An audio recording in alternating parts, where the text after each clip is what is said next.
Bienvenue à cette édition du Bulletin des régions, une émission produite grâce à la collaboration des télévisions communautaires autonomes associées à Cogeco.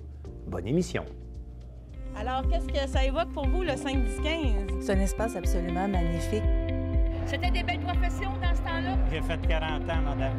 Non. Je vois l'homme comme un arbre parce que l'homme prend racine comme l'arbre. Avez-vous l'impression qu'il y a une relève pour ça? Est-ce qu'il y a des jeunes qui vont... pour pas que ça se perde? C'est cette année que ça vaut vraiment la peine de venir au marché public. Ça représente une belle tradition, en fait, qui est un peu un porte-bonheur pour les pêcheurs.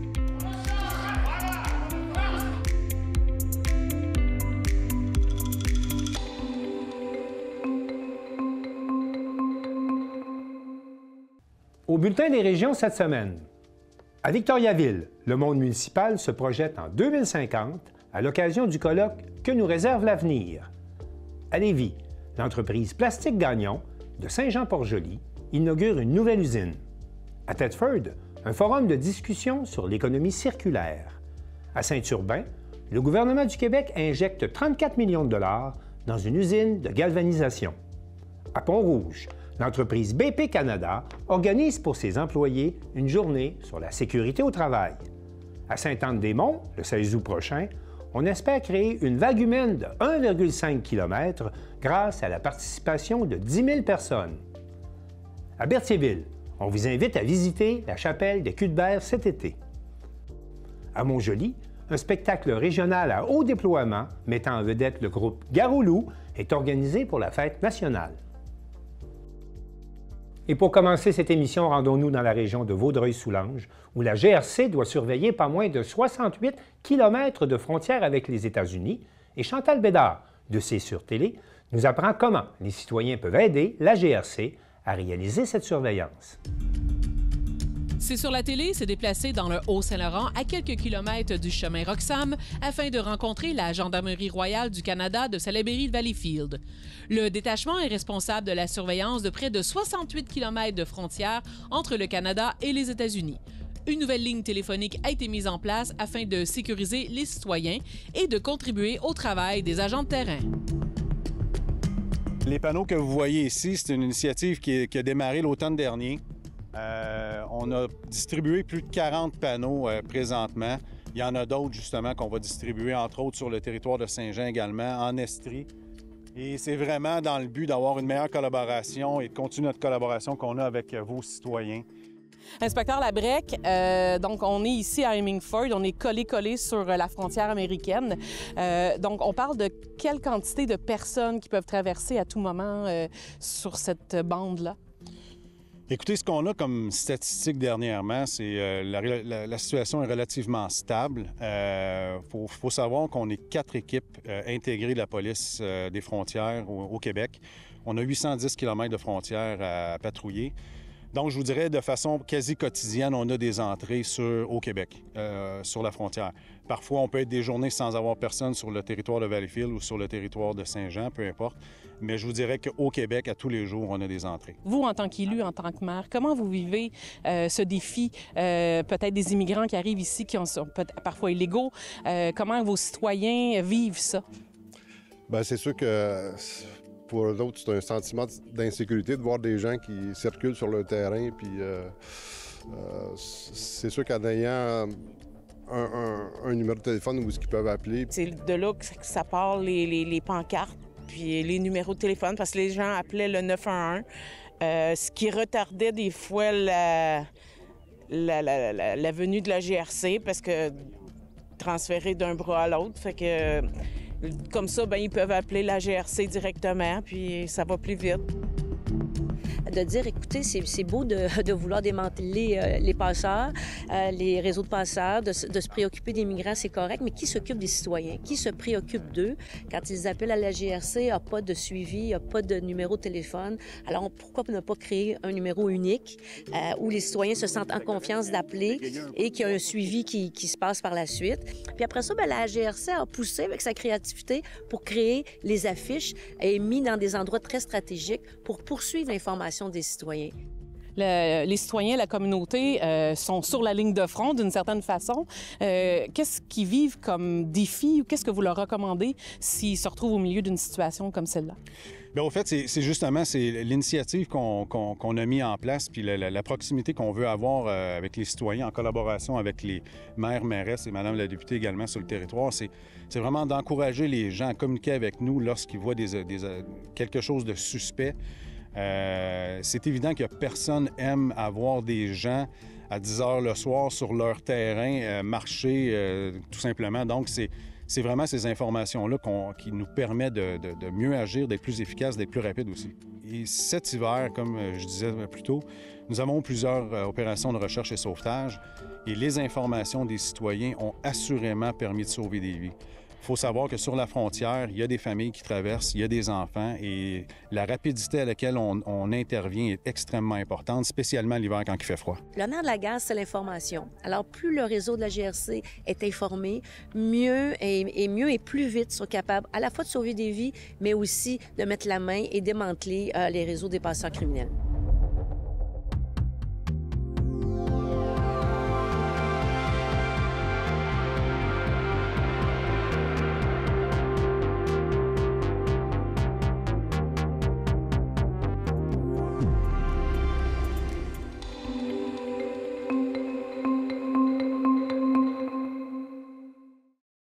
Que nous réserve l'avenir?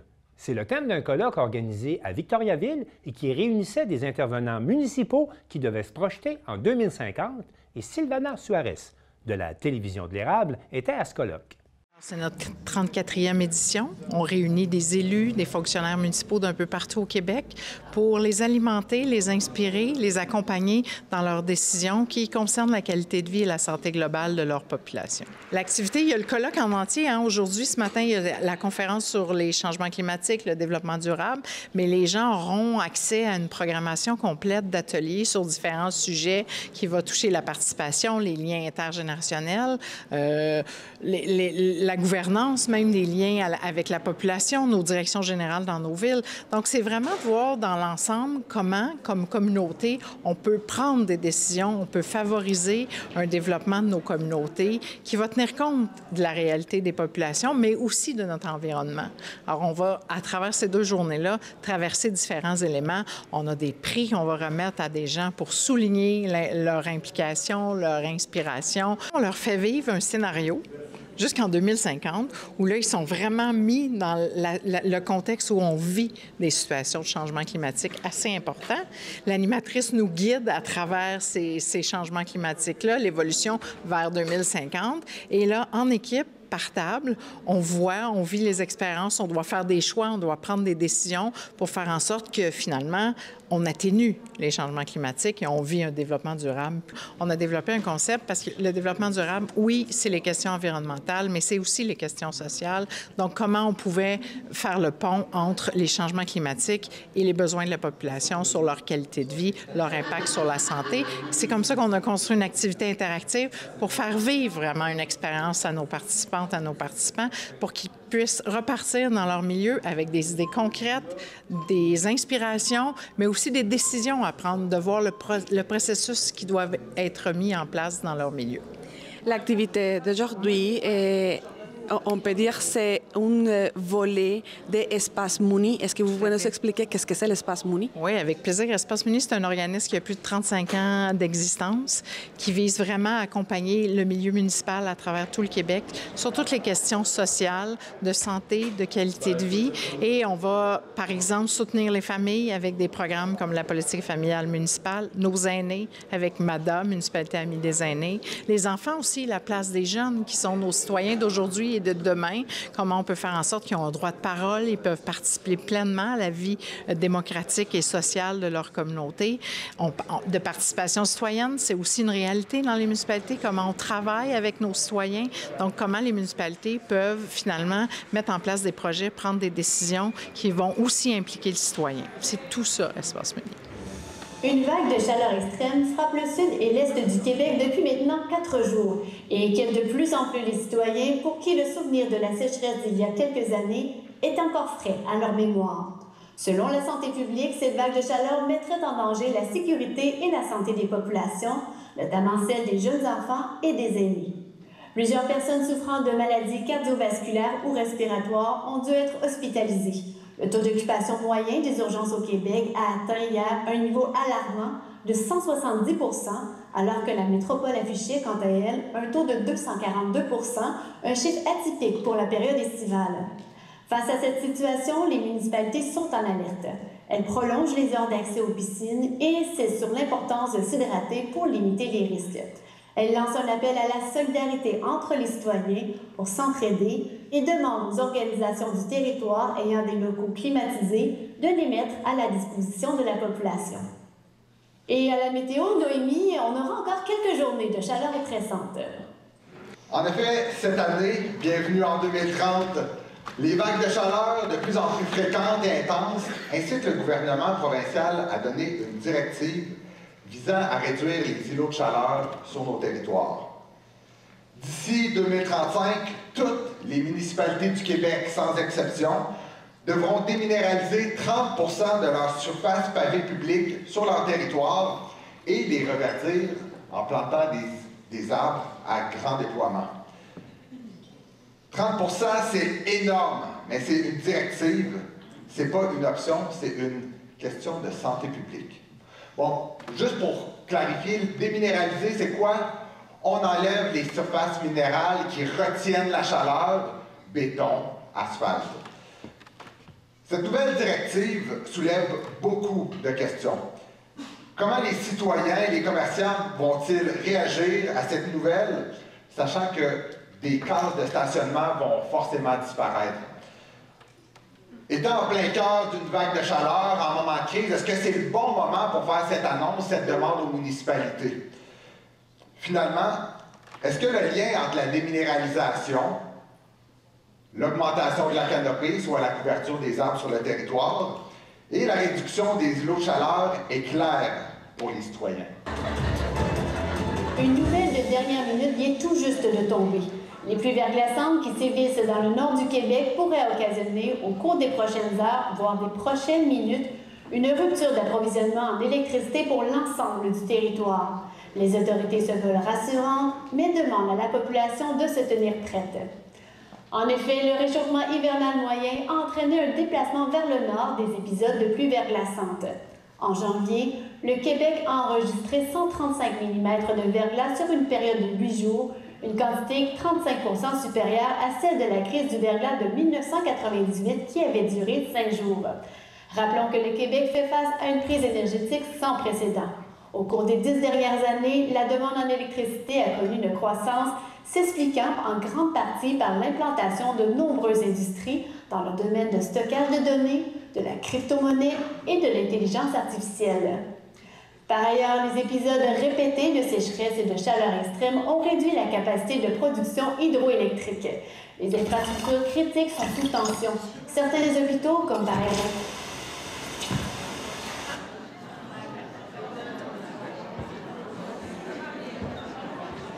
Bienvenue en 2035. Il fait jusqu'à 3 degrés de plus qu'en 2004. Votre ville subit les contre-coups de cette panne généralisée, tout comme la nôtre. Arrêt de services municipaux, interruption de production pour plusieurs PME et hausse marquée de la précarité énergétique chez plusieurs citoyens et citoyennes. L'accès à Internet et aux différents modes de télécommunication est difficile, est inconsistant, dû à des pannes de serveurs et des centres de données. Les infrastructures critiques sont sous tension. Certains hôpitaux, centres de santé ne disposent que de 24 à 48 heures d'autonomie. Les populations vulnérables, particulièrement les aînés, ainsi que les personnes dépendantes aux dispositifs médicaux, sont fortement touchées. Les écosystèmes sont fragilisés. On observe une mortalité accrue au nord des espèces sensibles au gel prolongé. Est-ce que pensez-vous qu'après l'activité, il y a une importance plus grande sur les décisions que les citoyens doivent prendre quotidiennement? Ah, assurément, assurément. Puis le Le rôle du conseiller, des maires, donc les conseils municipaux sont de plus en plus importants. Un, c'est d'être à l'écoute, mais surtout de jouer un rôle de leader, d'amener cette réflexion-là au niveau des populations, puis de les sensibiliser correctement, positivement, puis justement d'amener ce tissu social-là à un bon niveau pour être vraiment ensemble, unis pour oui, des défis, mais surtout sentir qu'une communauté sont derrière nous, donc éviter l'individualité. On est chanceux à Plessisville, on a vraiment une belle communauté unie. C'est ce qui fait notre distinction, donc miser sur cette force-là chez nous, ça sera important. Est-ce que, après l'activité, vous pensez que vous avez accompli l'objectif de l'activité réellement pour, après peut-être, de connaître les décisions des citoyens? Pour retourner à l'image de semer quelque chose, je pense que c'est pas demain qu'on va récolter toutes les solutions. Mais à la fin de l'atelier, on faisait ce qu'on appelle un nuage de mots. On invitait les participants à écrire quelques mots pour dire qu'est-ce qu'ils avaient retenu puis ce qu'ils avaient envie de poser comme geste, comme action concrète de retour chez eux.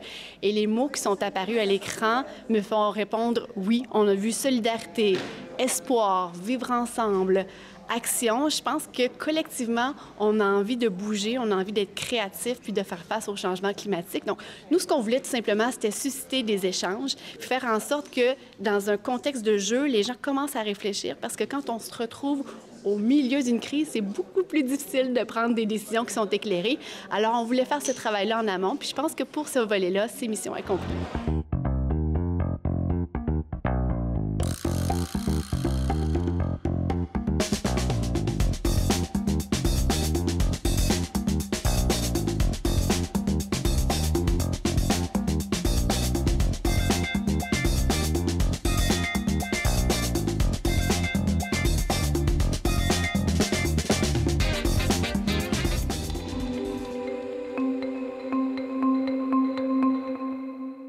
L'entreprise Plastique Gagnon de Saint-Jean-Port-Joli vient d'inaugurer une nouvelle usine à Lévis et Mario Lacombe de CMA TV a rencontré les entrepreneurs pour connaître leurs ambitions.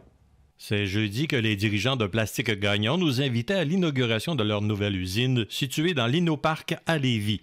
On explique ici le but de cette acquisition. Danny Tremblay, vice-président Plastique Gagnon. En fait, le site de Saint-Jean-Port-Joli, on avait atteint la capacité maximale du terrain qui était possible de construire. On était entouré de champs agricoles, donc on a atteint la capacité maximale. On cherchait un partenaire pour grandir et on cherchait un lieu aussi pour construire notre usine pour les agrandissements futurs. Donc l'entreprise, le terrain qu'on a ici actuellement nous permet d'agrandir 2 fois encore en superficie. J'ai voulu également savoir ce qui a motivé l'entreprise d'acquérir ces terrains et d'en faire la construction de leur deuxième usine. Monsieur Guillaume Joly, directeur de l'usine de Lévis. Parce qu'en 2021, Plastique Gagnon a acheté Keplas Injection. Moi, j'étais un des propriétaires de Keplas Injection. On était déjà situé à Lévis, mais en location par contre. Et là, investissement d'acheter des nouvelles machines, louer des locaux un peu plus grands, on était rendu à une capacité que ça ne marchait plus, puis on était d'une efficacité très mauvaise. Là. On se marchait sous les pieds, puis on était rendu à un niveau qu'on n'était pas capable de robotiser. On n'avait pas assez d'espace. Fait que là, c'est pour ça qu'on s'est opté pour le choix de l'Innoparc, par contre. Là. Connu et reconnu depuis 67 ans comme fabricant de pièces de plastique moulées par injection au Québec, l'entreprise qui a son siège social dans la région de la Côte-du-Sud, plus précisément à Saint-Jean-Port-Joli, peut compter sur un apport extraordinaire de compétences et de passion avec ses 30 employés de l'usine de Lévis qui viennent s'ajouter aux 150 autres déjà en place. À nouveau, M. Joly. Ici, à Lévis, de plus, ça a créé environ 30 emplois de plus ici à Lévis, mais total employé, on est environ 180 avec les 2 usines ensemble avec Saint-Jean-Port-Joli. Cette nouvelle usine représente un beau défi et permettra de poursuivre sa croissance sur plusieurs marchés québécois et canadiens. Avec une augmentation de plus de 20 % de la capacité de production, Plastique Gagnon compte faire des percées dans de nouveaux secteurs de l'industrie des plastiques et des polymères, comme l'électrification des moyens de transport. Danny Tremblay, vice-président, nous explique la mission de ces 2 usines. En fait, sur les 2 sites, on fabrique les mêmes produits, on est capable de fabriquer les mêmes produits. Et notre clientèle est actuellement dans les sports motorisés. On est aussi dans l'automobile. On développe de plus en plus le marché de l'automobile. On est dans le minier. On est aussi dans la défense. Et on a 1000 clients et dans toutes sortes de catégories que ce serait trop long d'expliquer, mais entre autres la fibre optique, le micro-injection. Nous, on part d'un dessin, puis on fait les aménagements, on suggère aux clients des aménagements pour la rendre plus performante. Par la suite, on part en soumission et on fait fabriquer des moules pour les pièces. Une fois les moules fabriqués, on les teste, on les met au point et par la suite, on produit les pièces selon les relâches de clients qui souhaitent avoir. En terminant, la construction de l'usine de Lévis s'inscrit dans un plan de développement pour l'équipe de Plastique Gagnon. Rappelons que depuis 2019, plus de 25 millions ont été investis pour l'achat d'équipements, 22 presses et 8 robots, l'implantation de solutions technologiques ainsi que la réalisation de projets d'aménagement majeurs à son siège social. Mario Lacombe à Lévis pour CMA TV Information.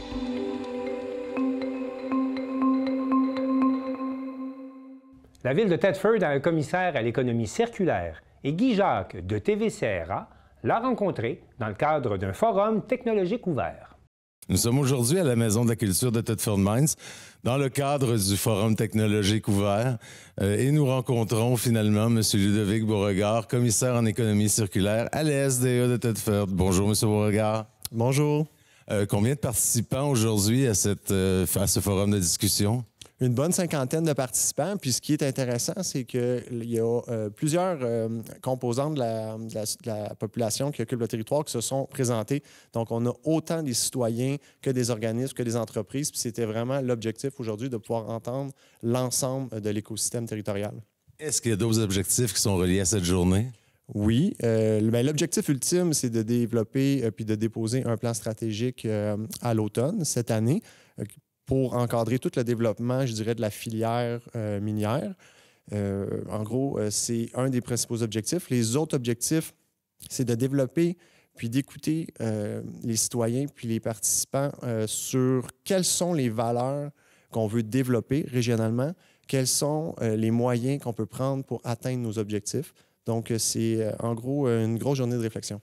Et c'est encore en collaboration, je crois, avec la firme Coboom. Exactement. Donc, le comité du Gris ouvert, en partenariat avec le ministère de l'Économie, de l'Innovation et de l'Énergie et de la MRC des Appalaches et de la SDE, ont appelé Coboom pour nous aider dans des planifications d'activités. C'est la deuxième activité. La première activité, c'était Homo economicus, où on réfléchissait plus sur les prospectives mondiales. Là, on s'en va beaucoup plus régionalement. Donc, on veut trouver des idées, comme je disais, des valeurs, puis développer des objectifs pour développer le territoire d'ici 2040. Est-ce qu'on doit s'attendre finalement à ce que la prochaine activité ait un angle plus restreint, soit encore plus régional, mais quoi qu'elle l'est beaucoup aujourd'hui? C'est exactement ça. Là, c'est le principe de l'entonnoir. Donc là, le noyau, je me plais à dire là, que c'est aujourd'hui pas mal l'activité la plus importante pour donner son opinion. C'est tout ce qu'on va apprendre aujourd'hui, les connaissances, le jus qu'on va recueillir, va nous permettre dans des activités, comme vous dites, plus ciblées, via le comité du Gris ouvert ou via des acteurs vraiment précis pour aller chercher plus d'informations, soit scientifiques ou autres. Donc oui, on va avoir d'autres activités, mais plus restreintes. Est-ce que vous avez d'autres attentes par rapport à cette journée? Non, j'essaie de jamais avoir d'attente dans la vie. J'ai super confiance en ce qui va sortir de ce qu'il y a à sortir aujourd'hui, en fait. Mais la base, c'est que les gens sont là. Donc, ce qui va sortir de la réflexion aujourd'hui, ça va être la bonne chose. Et tout ça va amener finalement à la production du plan stratégique RMA Horizon 2040. C'est bien ça? Exactement. Puis tu sais, quand vous dites le plan stratégique RMA, résidus miniers, mais maintenant, justement, par les activités, on s'est rendu compte que c'est beaucoup plus large que seulement les résidus miniers. On touche là le développement des territoires miniers, que ce soit par les développements sur ces territoires-là de projets de captation, séquestration de CO2, de revalorisation ou même d'occuper le territoire pour développer du tourisme ou des énergies renouvelables. On se rend compte que c'est un grand projet plus d'économie circulaire qui va encadrer la filière minière. Parfait. Eh bien, merci, M. Beauregard. On vous souhaite une très bonne journée, des discussions très enrichissantes. Merci à vous.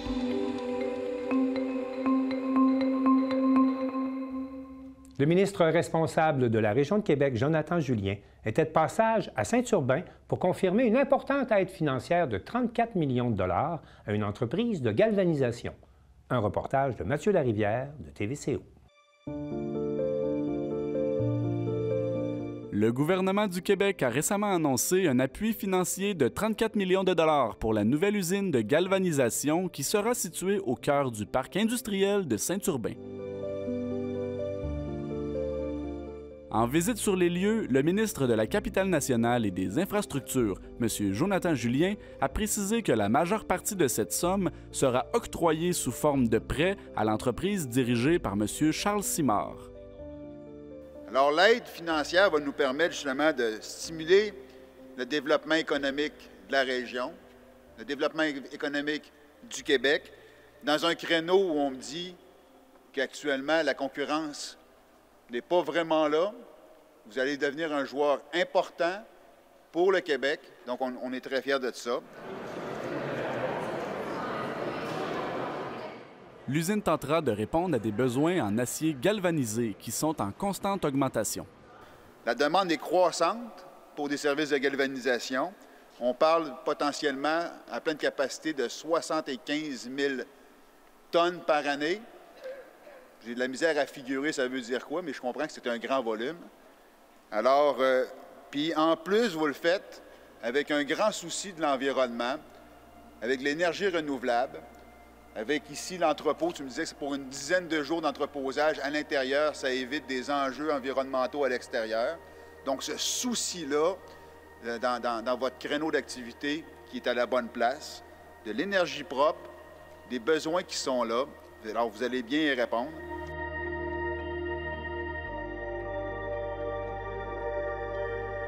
L'entreprise projette d'embaucher 95 personnes, dont la grande majorité pourra être formée sur place. Des emplois bien rémunérés, on l'a mentionné, près de 95 emplois où le salaire va être plus élevé que la moyenne dans la région de Charlevoix, plus élevé même parfois que la moyenne au Québec. Donc, ça va attirer des gens en région. Ça va, d'une part, donner du travail à nos gens en région, nos jeunes qui veulent un emploi stable, bien rémunéré, qui n'auront pas besoin d'aller nécessairement à Québec. Merci d'avoir fait ça chez nous, à Saint-Urbain. Merci de pas... Je sais que l'attrait des grands centres, parfois, la proximité aussi, c'est attirant, mais merci de faire ça chez nous. De donner envie aussi aux gens de rester dans la région. La maman en moi est jalouse de vos projets comme la garderie qui va être offerte, les soins de santé. Ce sont des choses qui vont faire en sorte que les gens vont avoir envie de rester ici dans la région et travailler pour vous. Le ministre Julien a rappelé que ce nouveau développement contribuera à diversifier l'économie de la région de Charlevoix. Ici, dans une région plus touristique, amener de l'industriel, ça, c'est une vraie diversification. C'est-à-dire que quand il y a des mauvais coups touristiques, l'industriel compense. Quand il y a des mauvais coups industriels, là, ça fait qu'on est plus stable. C'est-à-dire que, dépendant des aléas contextuels, on a une stabilité. Ça, c'est une vraie diversification. L'entrepreneur à la tête du projet révèle que des démarches ont déjà été entreprises afin d'organiser le recrutement de la main-d'œuvre. On a beaucoup de CV. On a fait le Salon de l'emploi de Charlevoix il y a quelques semaines. Puis il y a eu une très bonne réponse. Puis notre directrice des ressources humaines me disait qu'on a beaucoup de CV de rentrée. Donc ça va très bien de ce côté-là. M. Simard s'attend à ce qu'une grande partie des employés puissent être embauchés dans la région. Ça va être surtout des gens de Charlevoix, de Baie-Saint-Paul et toute la région. Mais il va y en avoir aussi qui vont venir peut-être de régions plus loin, mais quand même proches. Exemple, Saint-Tite-des-Caps, Ville-l'Abbé. Ça va être des gens qui vont venir de Saint-Anne-de-Beaupré. Des services complémentaires seront également offerts aux employés de l'entreprise. Entre autres, on va avoir un service de garderie là, pour les enfants de nos employés. Puis on veut mettre aussi en place une infirmière à temps plein pour pour nos employés, là, puis faire des suivis de CSST où les gens veulent faire prendre leur pression. Le gouvernement du Québec reconnaît le volet éco-responsable du projet qui limitera grandement les rejets dans l'environnement. Il y a un volet de 9 millions qui est lié à l'environnement, dans le montage de 35 millions. Fait que c'est certain que ce volet-là est relié au fait qu'il est éco-responsable, carboneutre, en tout cas, je pense qu'il l'est presque s'il ne l'est pas.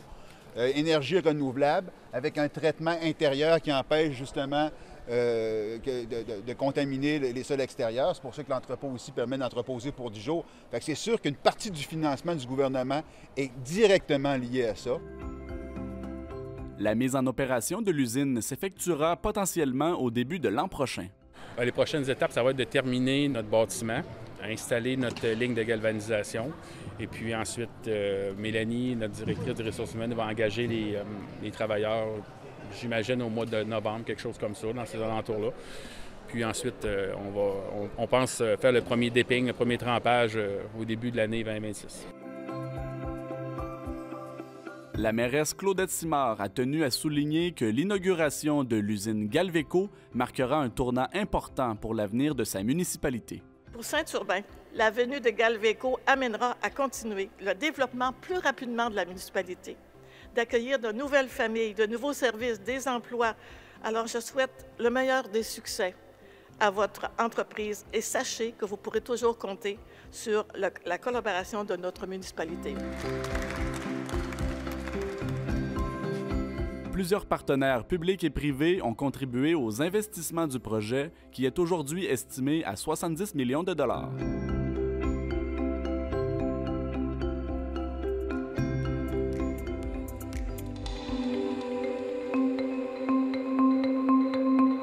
Zachary Marchand de CJSR nous rapporte qu'on ne lésine pas sur la sécurité au travail à l'usine BP Canada de Pont-Rouge. Le vendredi 2 mai se déroulait la journée santé et sécurité au travail à l'usine BP Canada de Pont-Rouge. Plus de 100 employés étaient présents lors de cette journée et plusieurs activités ont eu lieu pour remercier les travailleurs de l'usine. C'est quelque chose qui est très important, la valorisation des employés, puis que l'employé soit bien dans notre usine, qu'il soit bien dans la vie, puis on prend soin de nos gens, on aime prendre soin de nos gens. C'est ça qu'elle fait. Ça fait maintenant plus de 2 ans que BP Canada a été acquis par l'entreprise Saint-Gobain. Depuis l'achat, plusieurs changements majeurs en lien avec la santé et sécurité ont été faits. C'est impressionnant parce que la santé et sécurité a toujours eu lieu ici à Pont-Rouge quand même avec les procédures de cadenassage et de sécurité. Mais l'emphase que ça a pris avec Saint-Gobain, c'est assez impressionnant. L'usine BP Canada fêtera son 120e anniversaire cette année et vendredi passé, c'était la première édition de la journée santé et sécurité au travail. Il aura fallu moins d'1 an à l'entreprise Saint-Gobain pour mettre en place une journée de la sorte à Pont-Rouge. C'est une première, la journée sécurité, puis ça montre que l'évolution que Saint-Gobain apporte à l'usine. L'usine de Pont-Rouge a été exceptionnellement mobilisée toute la journée du vendredi pour que les travailleurs puissent participer à cet événement et le directeur semble très satisfait de l'engouement de ses employés. Selon ce que je vois, le taux de participation est très élevé.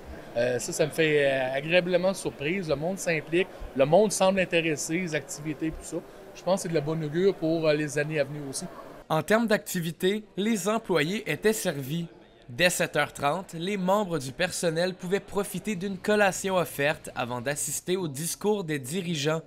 Ensuite, de 9 à 10 heures, 3 présentations interactives ont été présentées par le coordonnateur santé-sécurité au travail. Après cela, une remise de prix et de trophées a eu lieu pour féliciter certains travailleurs ayant respecté de façon exemplaire les mesures de santé et sécurité. Par la suite, les employés avaient accès à de nombreux ateliers pratiques pour perfectionner leurs connaissances en SST. La journée s'est complétée avec un party pizza sur l'heure du midi. Cette journée n'aurait jamais vu le jour sans le travail d'Eugène Mavungu, le coordonnateur de santé et sécurité au travail et de son comité d'organisation. Cette journée a été réalisée également de concert avec mon comité d'organisation et je tiens à souligner tous les efforts que nous avons réalisés et pour vous dire, je suis très content de ce qui vient de se passer ici à l'usine. L'entreprise Saint-Gobain compte maintenant plus de 160 000 employés répartis dans 80 pays et compte offrir une journée de santé-sécurité au travail dans toutes ses usines à chaque année. Un reportage de Zachary Marchand, CJSR, Pont-Rouge.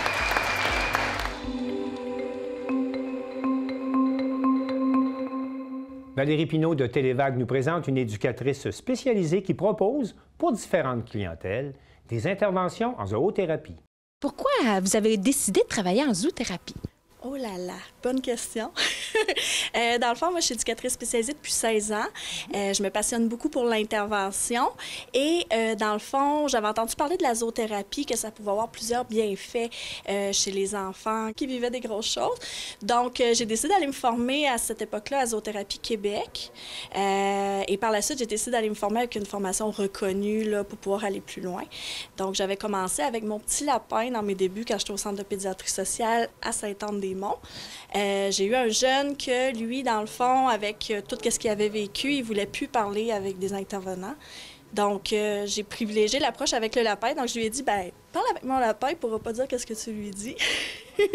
Et là, on a réussi à créer un lien ensemble. On a été capable d'aller plus loin. Puis, à ce moment-là, j'ai commencé à intégrer la zoothérapie, là. À qui ça s'adresse exactement, la zoothérapie? Oh mon Dieu, ça s'adresse pas mal à tous les âges, je dirais. Moi, je me spécialise plus avec la clientèle jeunesse. Dans le fond, faut être formé là, en relation d'aide et ensuite, il faut faire un cours reconnu par la Corporation des zoothérapeutes. Donc, on parle d'un cours de plus de 500 heures où on va apprendre justement comment intervenir avec les différentes clientèles. On va aussi apprendre tout ce qui est comportement de l'animal. Les soins, comment aussi le toilettage et tout ça, pour justement être toujours à l'affût là, si notre animal se sent bien ou moins bien là, pendant un atelier. C'est quoi les sortes d'animaux qu'on peut faire de la zoothérapie avec? Il y a pas mal beaucoup d'animaux. Moi, je me spécialise plus avec les chiens, chiens, hérissons, lapins et j'ai aussi des rats. C'est pas commun, mais ça convient. Dans le fond, chaque animal peut convenir avec une clientèle différente. Comme moi, dans le fond, mes lapins, c'est des proies, donc je les prends plus avec des enfants qui ont un côté anxieux. Le hérisson, lui, par ses moyens de défense, va sortir ses piquants. Donc, je le prends plus comme les enfants qui ont de la difficulté avec leur colère, avec leurs émotions. Et les rats, ben, c'est un animal qui bouge vraiment beaucoup. Donc, je le prends plus avec des enfants qui ont beaucoup d'énergie. Donc, il s'associe beaucoup à l'animal. Là. Il est comme moi. Des fois, il y a de la misère à se calmer, il y a de la misère à s'arrêter. Aujourd'hui, j'ai Germain avec moi. Germain qui est un petit caniche moyen de 3 ans. Germain, c'est mon chien, dans le fond, qui m'accompagne en zoothérapie. Il a été désensibilisé. Dans le fond, on l'a formé ensemble. Il a été dressé pour faire de la zoothérapie, venir avec moi. Germain, dans le fond, lui, il convient pas mal à toutes sortes de clientèles, sauf que c'est comme un chien, comment je dirais, un chien passe-partout. C'est pas tous les animaux qui sont capables de faire ça. Puis il faut quand même respecter ses besoins puis qu'est-ce qu'il nous communique. Sinon, aujourd'hui aussi, j'ai mon petit hérisson qui s'appelle Minifée, petit hérisson là, de presque 1 an. C'est quoi les bienfaits de la zoothérapie? Il y en a beaucoup. Dans le fond, juste par sa présence, le chien, il va produire une hormone chez les humains qui s'appelle la sérotonine. C'est l'hormone du bonheur. Donc, juste par sa présence, il va produire ça chez les humains. Aussi, il y a des études qui ont été montrées que le chien pouvait baisser la pression artérielle chez certaines personnes. Donc, déjà, en partant sans avoir fait un atelier ou commencé à travailler un objectif, on a déjà des bienfaits. L'animal va nous servir un peu de miroir, si on veut. Donc, on va être capable de mettre l'animal à la place de la personne, faire des liens avec l'animal, comment il se sent, et avec la personne. Ça va être aussi un agent de motivation. Il va aider, il va être là justement pour motiver la personne ou l'enfant à aller plus loin. Ça devient aussi un agent de communication. Donc, il y a plein de bienfaits là, en zoothérapie. Je me suis formée en sciences cognitives du langage, donc j'intègre de la lecture et les animaux. C'est une pratique qui est pratiquée qui s'appelle la lecture assistée par l'animal. Donc, on va aller chercher les composants de l'écrit. On va aller voir les inférences, comment l'histoire peut terminer. On va aller voir tout ce qui est aussi au niveau du vocabulaire. Et après ça, dans le fond, on va avoir une partie avec l'animal. Donc, je choisis toujours un livre qui est en lien avec les animaux que j'apporte. Comme aujourd'hui, on a un livre sur un chien qui s'appelle Moustache. Et le chien, dans le fond, dans mon livre, il parle dans son langage de chien.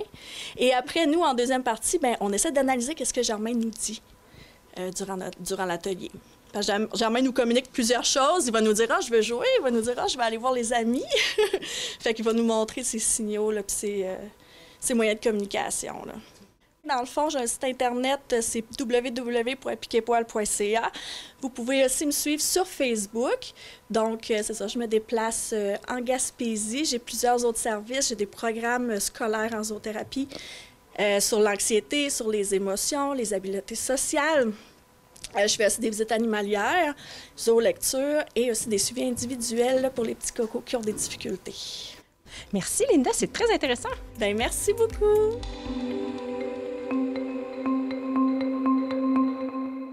Marie-Claire Roy de la télévision de la Haute-Gaspésie a rencontré les organisateurs de la Grande Vague humaine qui se déroulera le 16 août prochain à Sainte-Anne-des-Monts. Aujourd'hui, on va parler de vagues, mais de vagues humaines avec Serge Chrétien et Martin Saint-Pierre. Bonjour, ça va bien? Bonjour Marie-Claire, très bien, merci. Serge, on a quelques minutes pour que tu nous expliques un peu c'est quoi le projet de la vague humaine. Bon, la vague humaine, ça s'est fait en 2010, en 2012. On l'a refait 15 ans plus tard, le 16 août, à Sainte-Anne-des-Monts. Ça va être sur 1,5 km rempli de gens. On veut avoir 10 000 personnes.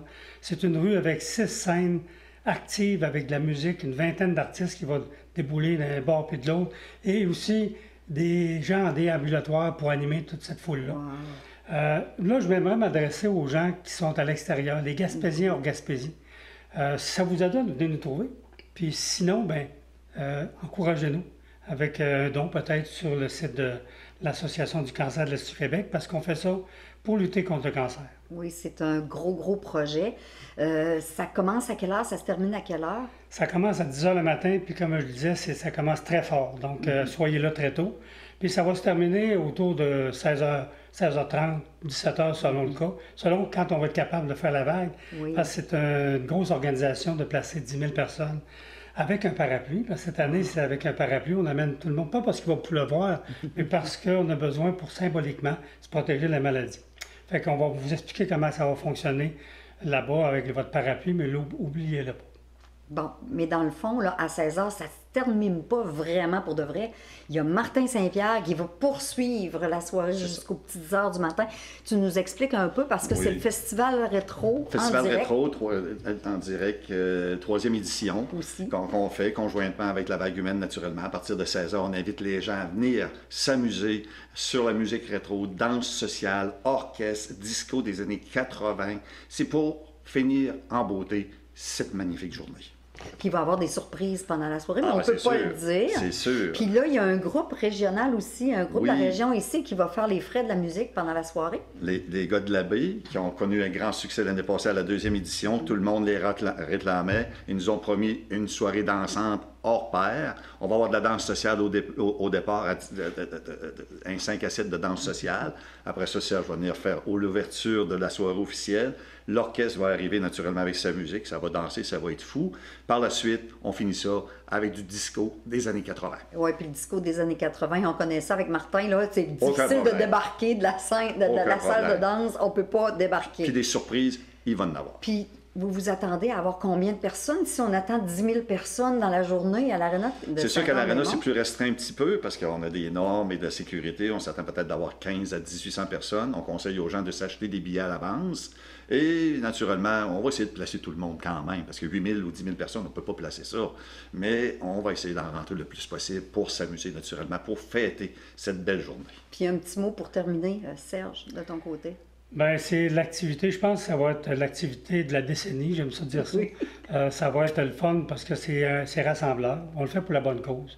Tout le monde connaît quelqu'un qui est touché par la maladie, le cancer. Ça fait que c'est dur, la maladie, mais cet événement-là fait que ça va être un peu moins dur, peut-être. C'est ce qu'on souhaite. Les deux objectifs, c'est d'avoir le rassemblement, que les gens viennent nous trouver pour trouver réconfort, trouver du support avec l'ensemble des gens qui sont là. On sait comment ça peut être dynamisant. Puis l'objectif financier aussi, bien sûr, parce qu'on a un objectif. En 3 vagues, l'objectif, c'est 100 000 $. Ouais. À partir de 2010, les 2 premières, on avait donné 68. Là, on vise 32, puis les objectifs, c'est fait pour être dépassés. Oui, exactement, largement. Martin? Moi, écoute, ensemble, on peut réussir. Ça, c'est certain. Moi, je suis convaincu qu'ensemble, on peut faire des grandes choses. Ça fait qu'on vous invite le 16 août à Sainte-Anne-des-Monts. Et le slogan, c'est pas pour rien, c'est ensemble, tout est possible.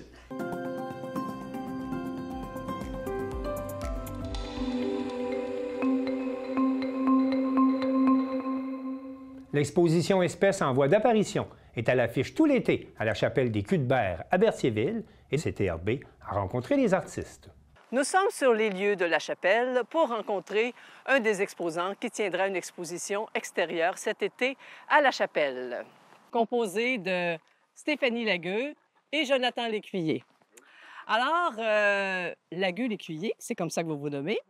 Vous allez tenir une exposition extérieure à la chapelle cet été, tout le mois de juin jusqu'à la fin d'août. Alors, avant de nous parler de votre exposition, j'aimerais ça savoir, c'est qui Lagueux-Lécuyer? Bien, dans le fond, on est un duo d'artistes et aussi un couple dans la vie. On travaille ensemble depuis 98 comme tel. On a débuté nos pratiques après des études en arts plastiques au Cégep Lionel Groulx, puis ensuite à l'Université du Québec en Outaouais. Et ben c'est ça, c'est à peu près en 2009, je dirais, qu'on a vraiment officialisé le duo.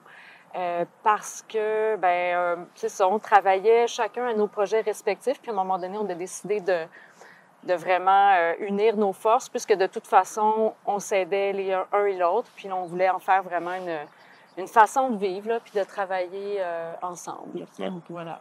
Puis, quel beau projet de vie! Alors, vous allez tenir une exposition. Voulez-vous nous parler un peu en quoi consiste cette exposition et le sens et la démarche artistique qui est derrière l'exposition que vous allez nous présenter? Oui.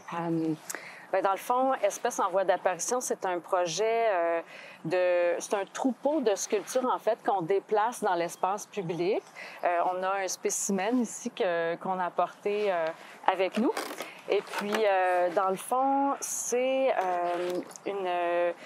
un projet qui a vu le jour, en fait, avec un projet d'intégration des arts à l'architecture. Mais à l'origine, c'était aussi parce qu'on a fait une grande installation en 2015 qui était un labyrinthe fait avec des bouteilles, en fait, 2000 bouteilles d'eau et de toutes sortes de bouteilles de plastique, en fait, et qu'on a installé avec le public dans un parc. Donc, on montait ces bouteilles-là sur des tiges d'aluminium. Ouais. On a fait un carré de 20 par 20 en bois. Puis, les gens, avec ces assemblages de bouteilles qu'on avait, pouvaient intervenir avec soit des crayons. Puis, ça allait commencer sur les bouteilles, puis ça allait finir au cours du courant jusque sur le plancher de bois. On a eu plein de messages, plein d'apparitions de messages. Oui, puis en fait, c'est qu'on a présenté ce projet-là pendant 2 ans, puis à la fin, on s'est retrouvés quand même avec les 2000 bouteilles. Puis on s'est dit, à un moment donné, ça serait vraiment... On les a gardées, puis on se disait, ça serait génial de pouvoir les refondre puis faire autre chose. Puis avec le projet d'intégration des arts à l'architecture, c'est ce qu'on voulait faire. C'est qu'on avait l'intention de prendre la matière plastique et en faire une œuvre, d'en faire un objet précieux. Puis en 2021, on a commencé vraiment cette démarche-là avec le Centre de recherche en design industriel Inédit, qui est situé au Cégep de Terrebonne. Puis c'est avec eux qu'on a développé, on a fait une première sculpture en argile avec les bouteilles, on l'a numérisée. On l'a ensuite thermoformée avec eux dans leurs installations. Puis depuis ce temps-là, on cherche en fait, c'était un défi de trouver de la matière recyclée. Donc, c'est quand même quelque chose qui n'est pas... Au début du processus, qui n'était pas là. On n'avait pas de feuilles de plastique. C'est du PETG, donc la même matière que les bouteilles. Donc, depuis ce temps-là, à travers toutes nos recherches, maintenant, ça existe, mais on continue de travailler avec cette matière-là. Puis, dans le fond, quand on a fait les premières sculptures, on en a une vingtaine, environ 25, je dirais. Et puis, en 2022, la première itération du projet de se promener dans les parcs a eu lieu à Terrebonne, Mascouche. Donc, on s'est déplacé dans 6 parcs. Donc, on va sur place, on accroche des câbles, on installe les sculptures. Puis en fait, ce qui est vraiment intéressant, c'est que les gens se demandent vraiment ce qu'on fait. Ils nous approchent, ils pensent qu'on installe des choses pour les animaux. Puis en fait, ça nous donne l'occasion de vraiment discuter avec eux, de parler de notre démarche, de parler de notre... du plastique, de sa présence dans l'environnement, puis de ce qu'on en fait. Puis en 2023, ben là, on s'est déplacé plutôt à... en fait, on voulait s'installer dans le parc du Ruisseau de Feu. Puis comme c'est un parc de conservation, bien, on n'a pas eu les permissions, mais donc on a développé une version numérique du projet. Donc on a une version, un modèle 3D qu'on insère en réalité augmentée. Donc ce qu'on va faire ici, c'est qu'on ramène une partie du troupeau et puis on va aussi, donc nos vingtaines de sculptures, on va les installer dans les structures, dans les arbres en fait, pas dans la chapelle, mais dans les arbres. Et puis sur justement la chapelle, bien, on va essayer d'installer nos sculptures numériques en réalité augmentée. Donc ils vont être accessibles, mais avec un téléphone ou une tablette.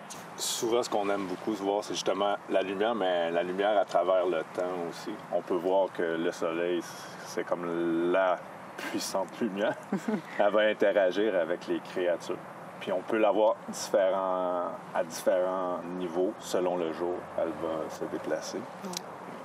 Oui, puis dans le fond, le jeu un petit peu avec le titre de l'œuvre qui est « Espèces en voie d'apparition », c'est un peu ça qu'on fait. Donc, l'idée qu'on va utiliser soit la lumière du soleil, des fois, ça va être des lampadaires selon les installations. Donc, on va chercher des sources de lumière pour créer des projections au sol. Et puis, il y a aussi un autre aspect qui là, va peut-être moins s'exprimer, mais on travaille aussi en projection puis en vidéo. Donc, c'est certain que pour nous, c'est vraiment une façon, c'est l'élément principal dans nos intégrations. Donc, on va venir voir où le soleil va arriver, où il y a des ombres qui vont être créées par les arbres, par les structures. Donc, c'est vraiment à chaque endroit où on se déplace, on cherche le cadre, la lumière qui va donner, peut-être, qui va faire apparaître justement les ombres au sol. Des fois, les gens... c'est ce qu'on a remarqué. Ils vont marcher, puis ils voient l'ombre par terre, puis c'est ça qui fait lever les yeux et voir la C'est comme l'accroche. Souvent, même c'est ça, les gens ne voient pas les créatures qui sont dans les airs. Puis s'ils voient l'ombre colorée au sol, bien, ils vont se poser des questions d'où est-ce que ça provient. Alors, c'est très intéressant. On a tous hâte de voir le produit de votre exposition, qui sera installé à la chapelle des Cuthberts tous les mois de juin, juillet et août, donc tout l'été. Et le vernissage va avoir lieu le 5 juin prochain. Donc, merci beaucoup, Lagueux-L'Écuyer.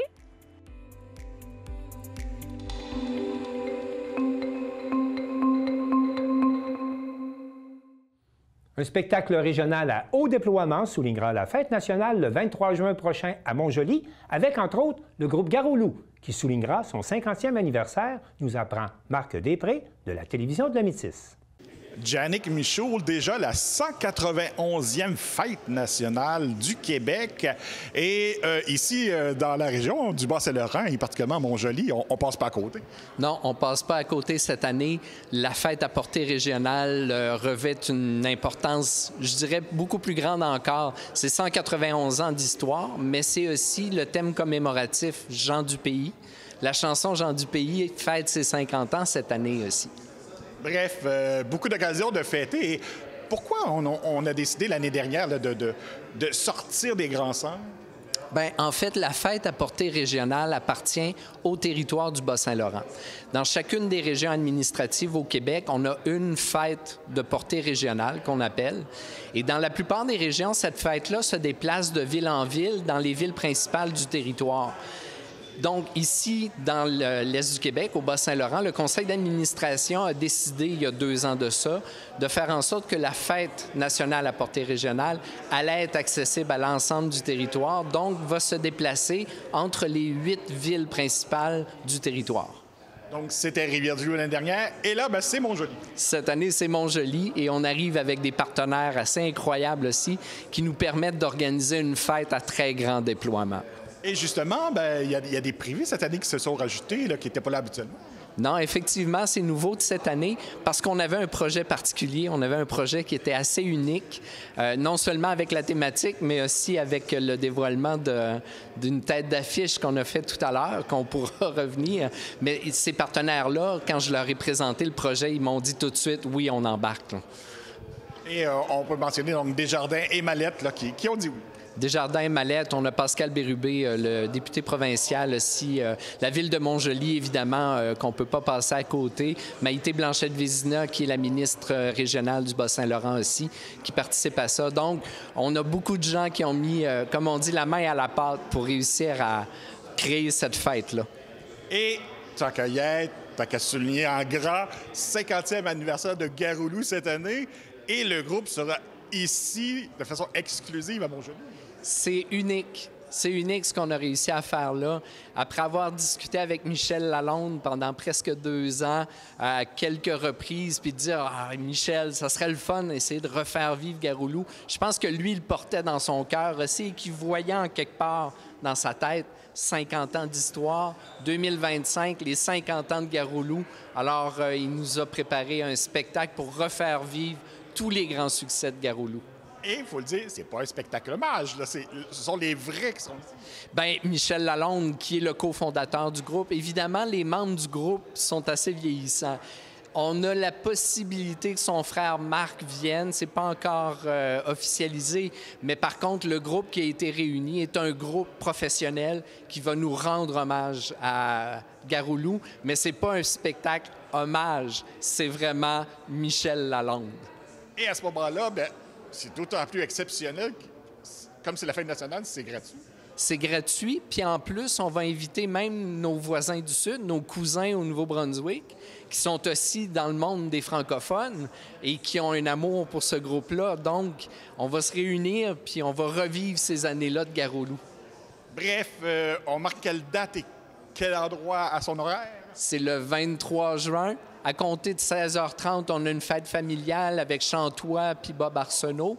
À compter de 18h30, c'est le grand spectacle régional qui commence jusqu'à 22h. On est à l'amphithéâtre Desjardins de Montjoly. S'il fait beau, on est à l'extérieur. Et s'il fait pas beau, on est à l'intérieur de l'aréna. Et autre nouveauté, donc il y aura aussi une bière Garoulou. Ah, bien, il fallait marquer l'histoire, hein? On a fait avec une entente avec le Ketch, on a fait une entente pour faire un tirage limité d'une bière à 760 canettes qui sont à l'effigie et qui s'appelle la Garoulou et qui est à l'effigie de la fête nationale à Montjoly le 23 juin 2025. Donc, c'est un item souvenir en même temps. Et ce sera disponible seulement le 23? Seulement le 23, en quantité limitée. Et le service de bar et de hot dog va être au profit du club Les Espadons. Bref, on invite les gens là, à venir faire leur tour à Montjoly. On a de la place pour accueillir tout ce monde-là. On a de la place pour accueillir amplement de gens. Venez en grand nombre, ça va être inoubliable. Par contre, pour l'hébergement, on peut suggérer aux gens de faire rapidement quand même. Réserver un peu d'avance, effectivement, parce que les chambres risquent de s'envoler très rapidement. Bien, merci beaucoup et on se souhaite une bonne fête nationale. Bonne fête nationale, tout le monde.